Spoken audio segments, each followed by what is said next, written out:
प्रश्न है, मानव शरीर में विटामिन ए का पाचन कहाँ होता है? छोटी आंत में, बड़ी आंत में, यकृत में और अस्थि मज्जा में।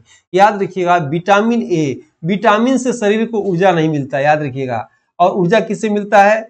ऊर्जा मिलता है प्रोटीन से, वसा से, कार्बोहाइड्रेट से। विटामिन से ऊर्जा नहीं मिलता, प्रश्न आया है। और विटामिन ए का पाचन याद रखिएगा यकृत में होता है, लीवर में होता है। लीवर से संबंधित आपके एग्जाम में कौन कौन से प्रश्न पूछे जाते हैं? पहला प्रश्न पूछा जाता है, जितने भी विषाक्त या कोई जहरीला पदार्थ खाता है या व्यक्ति मेडिसिन खाता है, ये तो कहाँ पचता है? याद रखिएगा, उसका पाचन कहाँ होता है? जो है यकृत में, लीवर में होता है। लीवर की खराबी के कारण जो है जॉन्डिस, पीलिया होता है, याद रखिएगा। हेपेटाइटिस होता है, सिरोसिस होता है। और याद रखिएगा, ये भी प्रश्न पूछा हुआ है कि विटामिन ए का पाचन लीवर में होता है, तो अब पीलिया किस कारण से होगा? तो बिलिरुबिन नामक तत्व होता है जिसको छान नहीं पाता है ये यकृत, और व्यक्ति को पीलिया हो जाता है।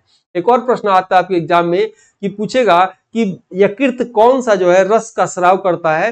तो पित्त रस का या बाइल पिगमेंट का जो है, ये बाइल पिगमेंट जो है स्राव करता है। और अमाशय में जब वो आता है तो भोजन के पाचक में सहायक होता है। अग्नाशय कौन सा रस निकालता है? अग्नाशय पैंक्रियाजिक रस निकालता है, जो है और जो है मधुमेह या शुगर रोग के लिए जो है जिम्मेदार अग्नाशय होता है। मधुमेह दिवस 14 नवंबर को मनाया जाता है। याद रखिएगा, शरीर की सबसे बड़ी ग्रंथि कौन सी है? तो यकृत ग्रंथि, याद रखिएगा, सबसे बड़ी ग्रंथि है। शरीर की कौन सी ऐसा अंग है जिसको मिश्रित ग्रंथि के नाम से जाना जाता है? तो अग्नाशय को मिश्रित ग्रंथि के नाम से जाना जाता है। ठीक है, अग्नाशय की बीटा कोशिका से इंसुलिन का स्राव होता है। आंसर क्या होगा आपका? इसमें आंसर होगा आपका ये सी हो जाएगा। पूछेगा भोजन का पूर्ण रूप से पाचन कहाँ होता है? तो याद रखिएगा, पूर्ण रूप से पाचन छोटी आंत में होता है। जल का पाचन कहाँ होता है? तो जल का पाचन बड़ी आंत में होता है।